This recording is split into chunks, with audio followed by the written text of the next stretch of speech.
Hürmetlik vatandaş, bugün Çislak 2025 yıl 12. ayının 14. günü. Heptiki yekşembe vatandaşım, ötken dışında çıraylık başlayan edik mesela. Uygur edebiyatı yok oluşka ama yokutuşka düş geldi.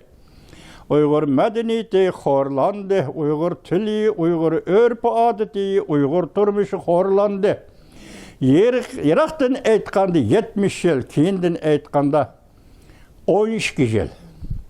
Xi Jinping degen kişi siyasi hakimiyet beşiği kelip, Uygurlarını bastırışını, Uygurlarını medeniyetini yokutuşunu, Uygur tilini yokutuşunu, Uygur degen bu adam etnik gruplar, yani tabii gruplar süpüdüdür. Yaki tabii millet süpüdü yokutuşunu nişanga aldı ve siyasetke tüzdü vatandaş. Şunda icra kılıp geldi. Biz hazır söyleyişken materyallarını sizler bilirsizler, biz mi bilimiz vatandaşım. Hep günde söyleyip duruyoruz. Uygur'dan zaten kançılık adam, Uygur adam yoktuldu. Kançılık bala, kançılık ayallar ve yaşlar.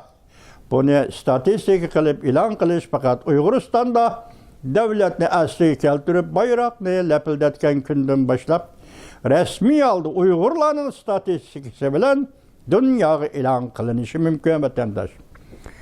Xitay hükümeti xilmi-xil buzg'unchiliklarni qilib keldi. Chet eldiki faoliyatimizga ham yo'l qo'ymadi. U tarafdan uni kishkirtib, bu tarafdan buni kishkirtib, maqsad bir Uyg'ur davosiga buzg'unchilik. Uyg'urning da'vo etishi.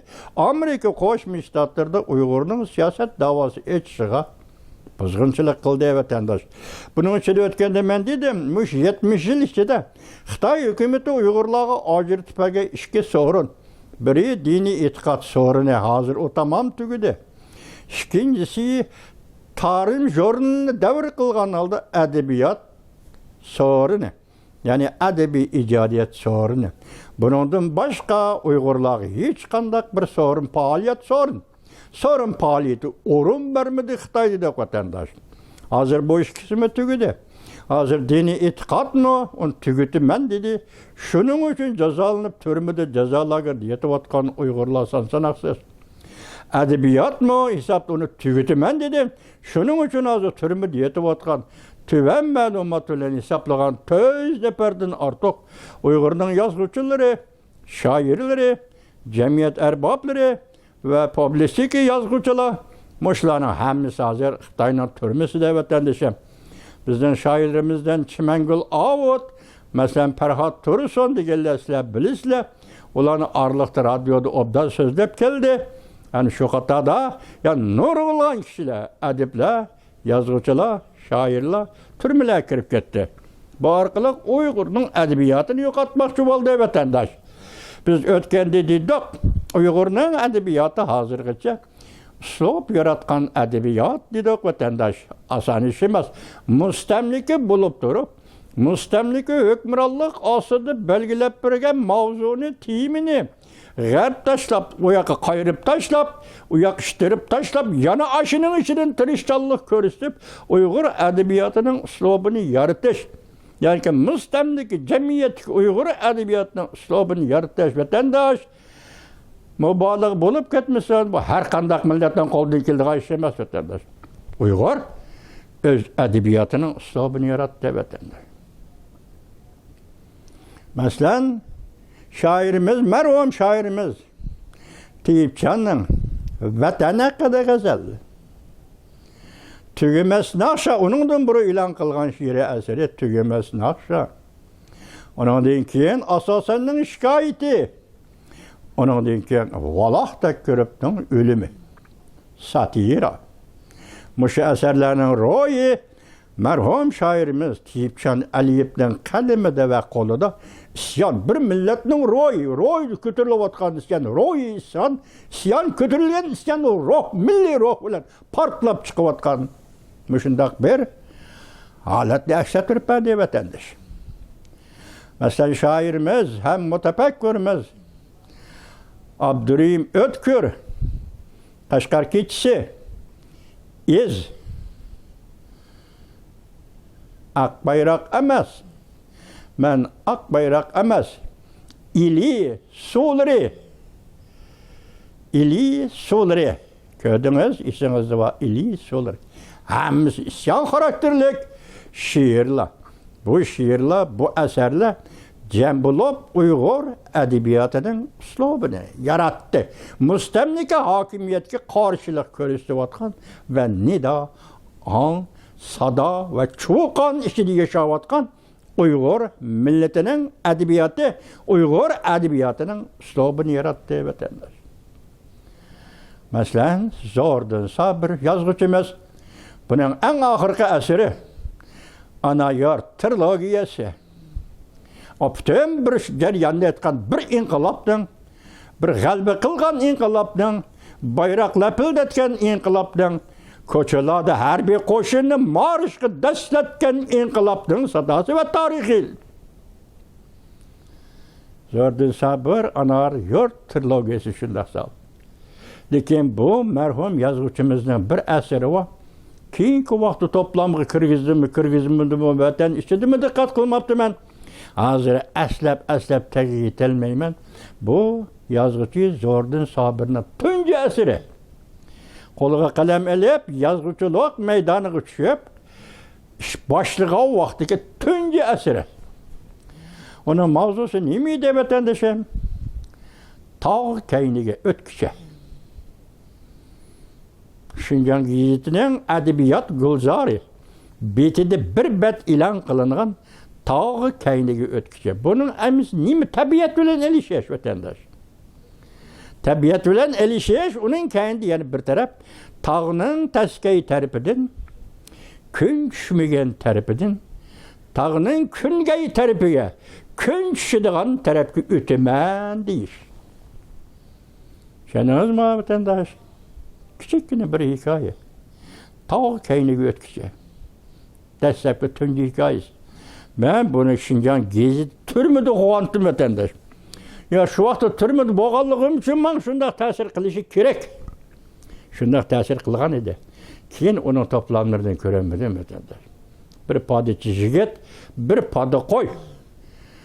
Yine de iki ovçu işti var. Mesela şu padişaha yardımmış edilen o işleri, anda koy padişini büyürdün qoğdaydıgan o işleri. Bir at özü minip kilovatkan, padı ölen billi kilovatkan bir at. Tavuk kayını götküse, şevirgan. Karnı şevirgallık gitsem, şevirgallık gündüzü. Hikayenin mezmunu, tavuk kayını ötküse, tağının teskeyi terpedin, tağının küngeyi terpegi ütümen. Zulmetlik dünyada hayatlık urğup turduğun terbiyi ütümen. Zordun Sabir, Abdurrahim Ötkürmen dedim, o kendime 3 nefer kişini hazır eğiz getirmez. 3 nefer kişini vekil kıygan asası Uygur edebiyatı özünün sobunu kandak yarattı degen noktada biz sizlerge ötkende sözüldük vatandaşım. Bugün şunun yani ikinci yani devamı sözleymez. Anlapaksız vatandaşım. Endi biz neyim dedik ötkenki mavzuda yeni edebi tanqıçılıkның edebiyat nazariyesi dedik. Ahırda şundaq dedik edebiyat nazariyesi tarihi şiiriyetni asas kılıp terakki kılgan. Hayran ben Uygurlarda hem şiiriyetni asas kılıp terakki kılgan Uygur edebiyat. G'arb dünyasida ham şiiriyetni asas kılıp terakki kılgan G'arb dünyası edebiyat. Bulub şu edebiyat yoki şu edebi yeni tanqıçılık Amerikada terakki kılgan yeni tanqıçılık mı ham Amerika halkının şiiriyet qiziqadiganligini ko'rsatib berdi vatandaş. Bu qandaq bir mecburiyet emas, tanlıq öleş. Zoqlangıcı sifatida edebiyatın baharlangıcı sifatida tanlıq öleş vatandaş. Nimde şunda terakki kıldı. Ondan başka yeni tanqıçılarning nazarida şiir ve şiiriyet edebiyatning karakterini, mahiyetini en merkezlik aks ettirib berdi. Qaysi jihatdan? Alaylik jihatdan. Edebiyatning alaylığı jihatdan, şiiriyetning alaylığı jihatdan. Yani şiiriyetning alaylığı qancha? Talay vatandaş. Her kim bu alaylıkni, her kim Her xilde his qilishi mümkün. Şiiriyatning alaydı. Şu alaylık arqalıq əməliyyatda ədəbiyyatın xarakteri və mahiyetini şiiriyat aks ettirib berdi. Lekin şuna dikkat qilishimiz kerak ki, ularning şiir to'g'risidagi obzorlari ba'zida butkul adabiyotga tatbiq qilinadi va qo'llaniladi. Maxsus bu obzor, bu nazariyalar şiiriyatga taalluq deb e'lon qilingan vaqtda uni şiiriyatga taalluq deb qaramaymiz. Amerikada bu tanqidchilarning qalamidan chiqqan obzor va baholarning hammasi, tanqid va taqrizlarning hammasi amaliyotda butun adabiyot, Amerika adabiyotiga tadbiqlashga bo'ladi. Shundoq tadbiqlab kelgan edi, deydi vatandosh. Endi sizga birinchi adabiyotning mohiyati nima? Masalan, biz adabiyot hodislari dedik. Hodislari deganimizda har qanday hodisaning o'zi xos mohiyati bo'ladi vatandosh. Yoki bu mohiyat hodisa orqali isbotlanadi vatandosh. Hodisa mohiyatning hosilatidir vatandosh. Shunlashqa adabiyot hodislari deganda bu cho'qim adabiyotning mohiyati bo'ladi. Undaqda hozir Amerikaning yangi tanqidchilari shu chaqda adabiyotning mohiyati deb nimani aytgan edi? Diqqat qiling vatandosh. Adabiyot o'ziga xos bo'lgan alohida dunyodir. Buni hech bir ishdan aytib yo'q, tushunasiz? Bilesiz, adabiyotda zoq olgansiz, adabiyot ya shoir yoki yozuvchi bo'lmasangiz-mi, adabiyot qiziqadigan odamsiz, tushunasiz? Adabiyot o'zining aloydiligi bo'yicha ayrim bir dunyodir. Adabiyot xos bo'lgan bir dunyodir. O hem objektiv dunyoga biqinmaydi, hem adabiyot objektiv dunyodan mohiyatlik farqlanadi. Objektiv dunyoga biqinmaydi. Biz dedik o'tganda sizlarga, inson bolasi biz hammamiz turmush, inson turmushining ichida. İnsaniyetning turmush ichida yashaydi ekan, bu turmush adabiyotdan nari turmaydi, adabiyot buningdan nari turmaydi dedik. Mayada deyilayotgan adabiyot turmushga biqinmaydi deganlik vatandosh. Adabiyot turmuşning o'zi emas.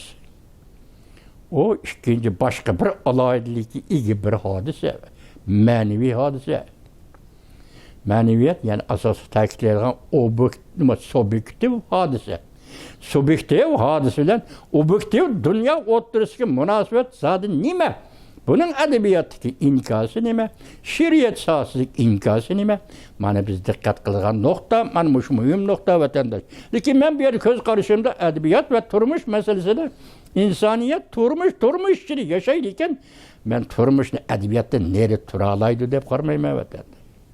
Biroq adabiyot turmushning o'zi emas, turmush adabiyotning o'zi emas. Bu yerda o'xshasak, masalan, tip yaratish, proza asarlarda tip yaratish. Meselesi şuna dikkat kılın ki adabiyot turmuşqa o'xshavroq ketadi. Turmushning o'zi emas. Bu yerda adabiyot turmushqa biqinmaydi deydi. Demak, adabiyot turmushqa o'xshavroq ketadi, lekin o adabiyot turmushning o'zi emas. Lekin adabiyot turmushdan taqlidi emas. Onun o'zi xos alaylik va mush alaylik bo'yicha adabiyot mohiyatda, adabiyotning mohiyati nima deymiz? O o'zi xos ayrı bir dünyadır. Farkında adabiyat şundak bir mükemmel özü yeterlik bir yepek objektiv gevdedir ki adabiyatın özünün işki kısmıdır ki alayda kaideler ile başkurdu. Adabiyat özü xas ve alayda kaideler ile başkurdu. Obraz deyimiz ki bu obraz imag deyiş demek olur. Oxşaş imag obraz değil. Her bir şiir mesela qaysi şekilde yazıvatkan şiiriniz olsun, onun da bir yenilik nimede? Obrazda vatandaş. Her bir şiirinizin yeniliği siz yaratkan yeni obrazda vatandaş. Bu obraz yani nime desiniz bak hayran kalamsınız kalmam. Bir cümle yaki bir boğum yaki iki boğum ve yaki şiirde mısrağı işletilgen söz ibarlarının içindeki yenilikten özü şu şiirge ata kılgan bir büyük yenilik kılıdı vatandaş. Lekin o şiirde, şiir yazıvatkan adamda bizden şiiriyetimizde, tarih jurnalında da evetilgen şiirlerde özünün yazgınını özü tekrarlaydıgan iş, Edebiyatda 60% bile 50%'ni egalleydi. Bunda şiirlerini biz icadi şiirler deb aytamaymiz. Çataqmanın şu yerdə. Bugün bir gazelni yazıp siz onu evatsiz tarımı ilan kılıdı. Evet yani şunu da bilmez bunu barmak gözüm bile yazıp yani evatsiz tarım jordunu ilan kılıyordu. Demek özünü özü tekrarlaş. Özünün yazgınını özü tekrarlaş. Tekrarlaş, yenilik yaratılmaslık, edebiyat şiir yetse yenilik yaratılmaslık. Direkt biri de vatandaş. Bunun için nime davatımız biz hazır? Obrazdı. Nime davatımız hazır? İmag davatımız. Bir parça şiirni, iki misrani okup buraya anlap koyun vatandaşım. Tilgirap matemden hırıldap kaldı. Kızargan bayrakla kerpege dinem. Anladınız Tilgrap. Telefon. Ve hazırki telefon emas, şu vaxtki telefon. Demek sözleşi vatıdı iki taraf. Tilgrap, matemden. Tilgrap, o matemden hırıldap kal. Hırıldap kalıvatkan tilgrap mı? Tilgrap bunda kalmaz. Mümkün emas. Tilgrapla hırıldap kalışı mümkün emas. Lekin sözleşi vatkan iki adam hırıldap kaldı. Bu neme? Simvolluk mana. Şiriyeti iki nese bire. Sözün mənisi, boğumlanın mənisi. Söz boğumladıkı mənə, yani o getiriyorlar, məzmun. Nimi bolsa şu, onu özgərtəlməsiz. Uyğur dili elmisaqdan tatıb, Uyğurun turmuşu til bulup özleşken iken, nan deysiz, aş deysiz, özgərtəlməsiz bunu vatandaş. Şuna şiirde bunu biz məzmun deyimiz. İkincisi, şiirinin məna katlımaq. Çataqmanın o şiirde deyimi. İcadilik şu yerde, şiirinin şiir buluşu şu yerde, şairinin şair buluşu şu yerde. En asaslığı, en adi til bilen siz gibi bunu düşündürürsek, şiir diyeninin mənisi, şiir diyeninin özü, şiir diyeninin mahiyeti simvollaştırır. Şiirinin simvolluk mənəği ilgili. Simvolluk mənənin işidir, məna katlimini tepip, ama şiirinin mənası mavuken deyimiz vatandaş. Sözle söz bitinden aş yedim, tamak yedim deversiniz, o natural. Tabiat kandak natural var, turmuş ki natural. Turmuşun özü şiiri, mazmun bile elik bir işte geldik der. Şiir kandak bu simvol. Hazırki modernizmlik edebiyatınız nime ekelligini bilmem, düşensen fakat bir cümle. Modernizm degen sözün özü hazırki zaman alaylığı. Hazırki zaman hususiyeti degen gap. Onun da fakat fark neme felsefe. Her bir ekimnin kendi bir felsefe var vatan. Felsefe edebiyatka qaraş, felsefe dünyaya qaraş, felsefe muhitga etrafı qaraş, felsefe adam, şair, özünün içki dünyasına qaraş. Nime? Modernizm şu hazırki zaman hususiyetini götürüp çıkış deyen gap. Bu yerde biz meyli modernizm, meyli Uygur edebiyat şiiriyetideki simvollaştırış, yani məna katlimi hasıl kılış. Məna katlimi de obraz katlimi ve imag katlimi peyda kılış. Mani bu talantınızı ispatlaydıgan birden bir yol deyme. Hazırda size sözde vatkan muş nesimiz belki 50'den biri de o, yak 100'den biri de o. Şunlar anlayın. Məna katlimi, mezmun. İkisi iki nerse. Şiiri kartlıgan mezmun bilen onun məna katlimi simvollaştırış. Katlimi yeki simvollaştırış arkalık erişi degan mezmun. Başta ettim o, tilgrap matemden hırıldap kaldı. Kızargan bayrakla kirpigi denem. Bayrak, emmeden oldu bayrak götürüp menipti. Bayraktan kirpigi var ama yok. Kızargan bayrakla kirpigi denem. Nimiş o kirpigi nem buludu? O bayrakla kötergen kişiler yıklavatıdı dedi. Tilgrap matemden hırıldap kaldı. Kızargan bayrakla kirpigi denem. Yani bir misalını keltirip vereyim, qaraptırın ay vatandaş. Uygur'un şairi, merhum şairi Kurban Murat. Şundak tasvirledi. Zaranzılık edirdin eşip. Pilaşini yeştede derro. Somksini oridi çakkan. Mecnun talga okşap kaldı o. Yağmur suyu tamçılap akkan.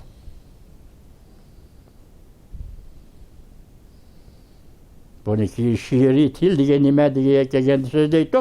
Hazır bir gün söylenip getirmişler. Zarangzılık edirdin eşip. Son kişini pilaşını yaştı da derro. Son kişini oru diye çakkan. Mecnun talgı okşap kaldı o. Yağmur suyu tamçılap akkan. Göz aldınız kim kilovatı da vatandaş? Bir poştalyon, yezi poştalyonu, yezide kentdeki xat tuşuyduğun poştalyon. O plaj yağmurluklu kiyip aldı. Çünkü şu günü hava ay dedi, yağmur yağdı dedi. Onun harımıdı bir poştalyon kitavatı da etizlikte, edirlikte, zarangızlık edirlikte yağmur tamçıydı. Üstüdeki yağmurluklu işep, dolu kesvagan son günü yağmurluklu içine uğradı. Özü Mecnun talgı okşap kaldı o. Yağmur suyu tamçılapa. Manı şiir. Atayan da şiir diye mındak yazıldı. Bunu simollaştırış demsiz ihtiyarınız. Bunun okşalgıcı bilen okşiştin oturistiki münasebetki bağlılık demsiz ihtiyarınız. Ne mi deysiniz deyin? Den ki, okşuş boğandı mı şunçu güzel, simollaştırgandı mı şunçu güzel, şu güzelliknin içidin mana katlımı ekip çıkıvatkan güzellikler. Şunu o şiirde öğretin.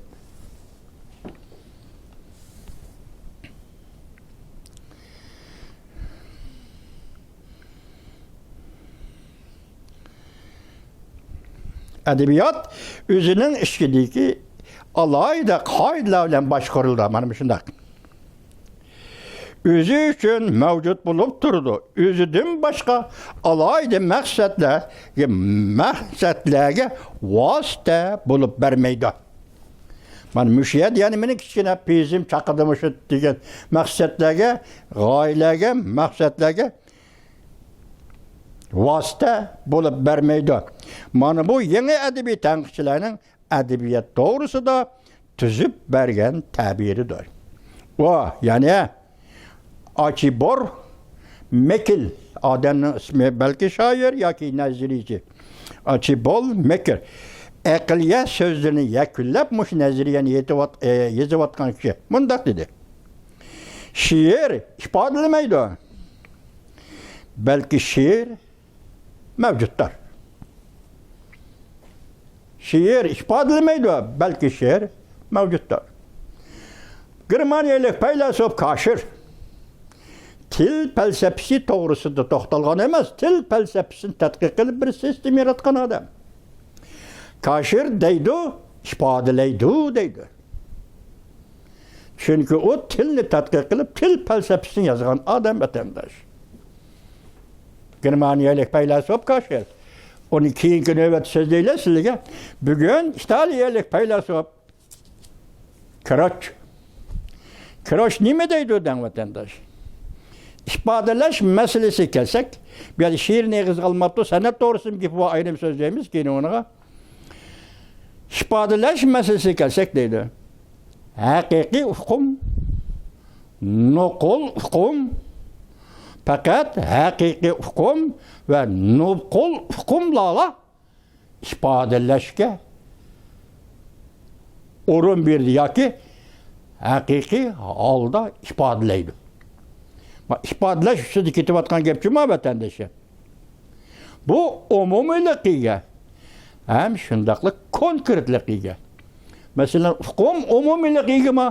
Ben bunu düşünmeyeyim vatandaşı. Mesela konkretlikige desiniz demek bir ifadeleş ve hareket buluvatıdı. Yazık sahasında hareket buluvatıdı. Ya özünüzden tilavet bulmuş muhitinizde hareket buluvatıdı. Hareket arkalık ifadelevatsız, ifadeleş. Bugün bir yerde Kroç'un davatkanı ifadeleydiğini deydi. Şiirde eğizganmaptı, senet doğrusu ayrım toplumumuzun mazmunu var. Ben misal gelivatımın, ifadeleş diye muşu söz gülle karısınız biz adetini mi değmez. Şair özünü ifadeleydi. Objektif dünyanı ifadeleydi. Özünün təsiratını ifadeleydi. Şu vaxtlı şiir buludu deydi. Şair bir adam sifatida onun ta'siri dünyası yüzden ta'sirat dünyası ta'sirlangan dünyası. Zada qanchalik bu ta'sirlanish dünyası çekinadi. Ne to'xtaydi? Onu biz aytib bermaymiz. Mesela şairning ta'sirlanishi she'r uchun kerak bo'lgan materialga ega bo'lishi shunchalik darajada to'liq ma'noda bo'lamdi, bo'lmadi buni bilmaymiz. Chunki shoirning o'zidan beshidagi ish o'tadi.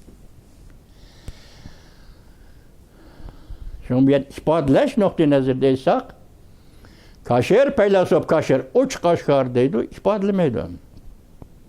Şiir ifadeleydi. Çünkü til ifadeleydi. Şiirge kitabatkan til, ana til, Uygur tili ifadeleş hususiyetiyle. Adam oturuşu ictimai münasebetler, alakı münasebetler fakat ifadeleş arkalık yürüşüp durdu. Mehmet ile Semet diyaloglaşıdı. Kalp tapşırdı. Yaki bulmasa yaşlı Uygur yaşları bir-birge kızı yigit bulup muhabbet izharı kılıdı. Muşlarning hammasi bir xil ifodalash, til bilan ifodalaydi. Şiirga kirganda şiir nima uchun ifodalamaydi? Meyadi shunaq debdi-ku, ifodalamaydi debdi. Mulki Achibor ifodalamaydi debdi. Kaşir Germaniyalik faylasuf Kaşir nima deydi? Ifodalaydi deydi.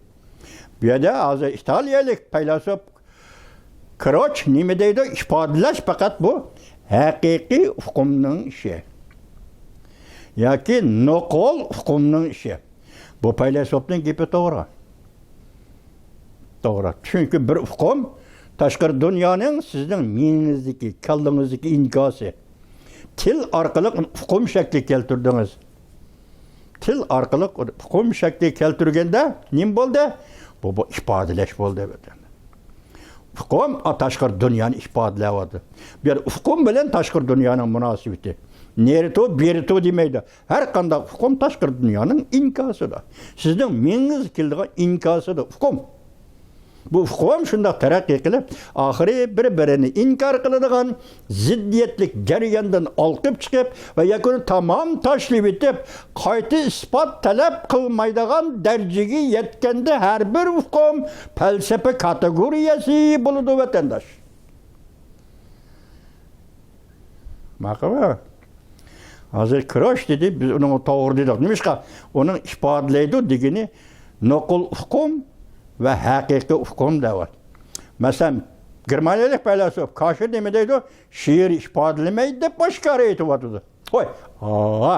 Şiir ifodalaydi deb boshqacha aytyapti. Chunki Germaniyalik faylasuf Kaşir til falsafasini, sistemasini yozgan odam. Shu yo'lda ishlagan odam. Bu yerda endi tilni biz nima deymiz, siz nima tushunimiz, oddiy tushunchimiz bo'yicha til aloqa vositasi, til hissiyat almashtirish vositasi, til oy fikr almashtirish vositasi, til bir jamiyatda odamlarni biriga tushuncha hosil qilish vositasi. Dalaversak hammasi ketib, til amaliyotda shu majburiyat yoki shu vositaning rolini o'ynaydigan narsa vatandosh. Xo'sh, shu til, shu ana til bilan shu she'r yozilgan ekan, nima uchun ifodalamaydi? Bugün sizler tayyorlagan maqolam nima deydinsizlar? Adabiyotdan ma'it hozir uni ikki jumla so'zlab qo'yiblar. Mana vaqt tushib qoldi dedim. Kameraning ko'tarish darsi nima tipning minbarning ko'tarish darsi tushib qoldi. Musha to'xtab qo'y. Isimda hozir musha qolsin, she'r ifodalamaydi. Kelar qatim she'rning ma'iti handan nima buning qo'yilgan narsamiz nima ekan to'q? Bunun qo'yilgan narsamiz adabiyotning ma'iti. Adabiyotning ma'iti faqat bir abzas so'zlab kechiring vatandosh. Bir abzas so'zlab davomi yana bir qatim davomlashtiramiz. Alloh sizlarni aman qilsin vatandosh. Vaziyetimiz qaltis kelyapti. Tushundingizmi? Vaziyetimizni o'zimiz xotirjam bo'lib kelib, hozir adabiyotimizni qo'g'dash maydoniga tushdik vatandosh. Adabiyotimiz Uygur medeniyetinin merkezli ifadesi mani bilip olan vatandaş. Çünkü adabiyotimizni qo'g'dash kerak. Vatan haqida g'azal. Köy qapqa qarshi mangan pahlavon o'g'li turib, quturgan ta'tir quyilgan nuqsa tavram demak.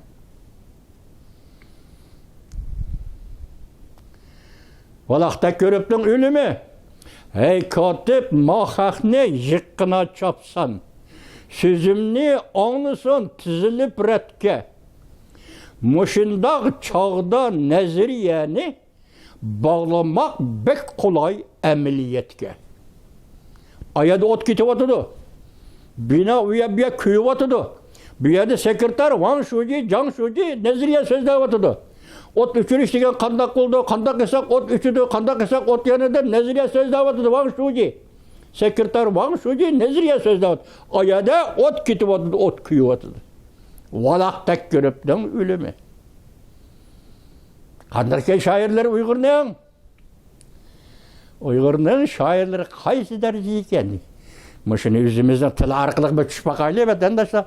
Şuna edebiyatla hakaret kılışkı bulmaydı. Edebiyatla horlaşkı bulmaydı.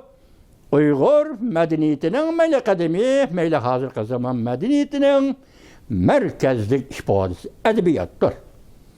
Edebiyatla qoğdaş, Uygur medeniyeti qoğdaştır. Vatandaşı.